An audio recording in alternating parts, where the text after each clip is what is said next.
ನಮಸ್ತೆ ಸ್ನೇಹಿತರೆ, ಒಂದು ತಿಂಗಳಲ್ಲಿ ಇದನ್ನು 2 ಬಾರಿ ತಿಂದರೆ ಸಾಕು, ದೇಹ ಉಕ್ಕಿನಂತೆ ಬಲವಾಗಿ ಮಾರ್ಪಡುತ್ತದೆ. ಆಹಾರ ಯಾವುದಂತ ತಿಳಿದುಕೊಳ್ಳೋಕ್ಕಿಂತ ಮುಂಚೆ ನಮ್ಮ ಚಾನಲನ್ನು ಸಬ್ಸ್ಕ್ರೈಬ್ ಮಾಡಿಕೊಳ್ಳಿ. ಭಾರತದಲ್ಲಿ ಈ ಒಂದು ಶಕ್ತಿವರ್ಧಕ ಆಹಾರಕ್ಕೆ ತುಂಬ ಜನಗಳು ಅತಿ ಪ್ರಿಯ ಆಹಾರ ಎಂದು ಇಷ್ಟಪಟ್ಟಿದ್ದಾರೆ. ಭಾರತದಲ್ಲಿ ವಿಶೇಷವಾಗಿ ಪರಂಪರಾಗತವಾಗಿ ಬಳಸಲಾಗುವ ಈ ಶಕ್ತಿವರ್ಧಕ ಆಹಾರವನ್ನು ಎಲ್ಲರೂ ಜನಪ್ರಿಯವಾಗಿ ಇಷ್ಟಪಟ್ಟು ತಿನ್ನುತ್ತಾರೆ.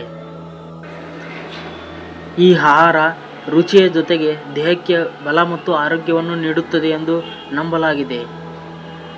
ಮಾಂಸದ ತುಂಡುಗಳಿಂದ ತಯಾರಿಸಲಾಗುವ ಈ ಆಹಾರ ಯಾವುದೆಂದು ಗೊತ್ತಾ? ಅದೇ ಮಟನ್ ಕರಿ. ಇದನ್ನು ಯಾವ ಥರ ತಯಾರಿಸ್ತಾರೆ ಅಂತ ಈ ಮುಂದಿನ ವಿಧಾನದಲ್ಲಿ ತಿಳಿದುಕೊಳ್ಳೋಣ. ತಯಾರಿಸುವ ವಿಧಾನ. ಮಟನ್ ಕರಿ ತಯಾರಿಸಲು ಎಲುಬಿಲ್ಲದ ಮಟನ್ ಉತ್ತಮ. ಮೊದಲಿಗೆ 3 kg ಮಟನನ್ನು ಚೆನ್ನಾಗಿ ತೊಳೆದು ತುಂಡುಗಳಲ್ಲಿ ನೀರು ಉಳಿಯದಂತೆ ಸಂಪೂರ್ಣವಾಗಿ ಒಣಗಿಸಬೇಕು. ನಂತರ 1 ಚಮಚ ಅರಿಶಿನ ಮತ್ತು 1 ಚಮಚ ಉಪ್ಪನ್ನು ಸೇರಿಸಿ ಚೆನ್ನಾಗಿ ಮಿಶ್ರಣ ಮಾಡಬೇಕು. ಉಪ್ಪು ಮತ್ತು ಅರಿಶಿನ ಹಚ್ಚಿದ ಮಟನ್ ತುಂಡುಗಳನ್ನು ಸೂಜಿ ಮತ್ತು ಬಲವಾದ ದಾರ ಬಳಸಿ ಹೂಡಿ ಸಮಾನಾಂತರದಲ್ಲಿ ಸರಿಯಾಗಿ ಜೋಡಿಸಬೇಕು. ನಂತರ ಈ ತುಂಡುಗಳನ್ನು ಸರಿಯಾಗಿ ಬೆಳಕಿನಲ್ಲಿ 4 ರಿಂದ 15 ದಿನಗಳವರೆಗೆ ಒಣಗಿಸಬೇಕು. ಪ್ರತಿದಿನ ಸಂಜೆ ಅವುಗಳನ್ನು ಒಳಗೆ ತೆಗೆದು ಮರುದಿನ ಮತ್ತೆ ಸೂರ್ಯನಿಗೆ ಹಾಕಬೇಕು. ಈ ಪ್ರಕ್ರಿಯೆಯಿಂದ ಮಾಂಸದ ತುಂಡುಗಳು ಗಟ್ಟಿಯಾಗಿ ಕಬ್ಬಿಣದಂತೆ ಕಠಿಣವಾಗುತ್ತವೆ.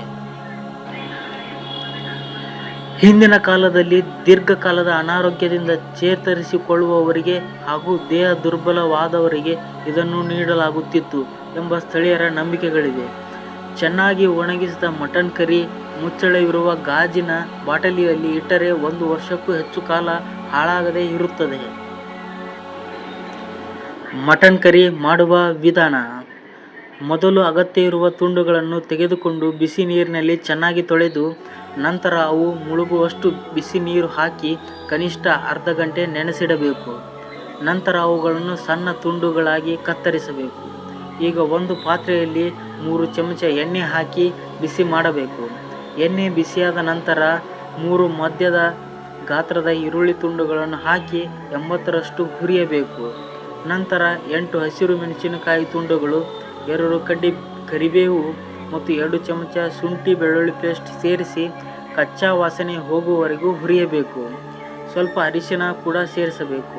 ನಂತರ ನೆನೆಸಿದ ಮಾಂಸದ ತುಂಡು ಚೆನ್ನಾಗಿ ಸೇರಿಸಿ ಕಲಸಬೇಕು.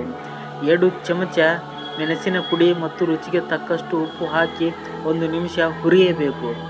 ಕೊನೆಯಲ್ಲಿ 1 ಚಮಚ ಧನಿಯಾ ಪುಡಿ ಮತ್ತು 1 ಚಮಚ ಗರಂ ಮಸಾಲ ಸೇರಿಸಬೇಕು.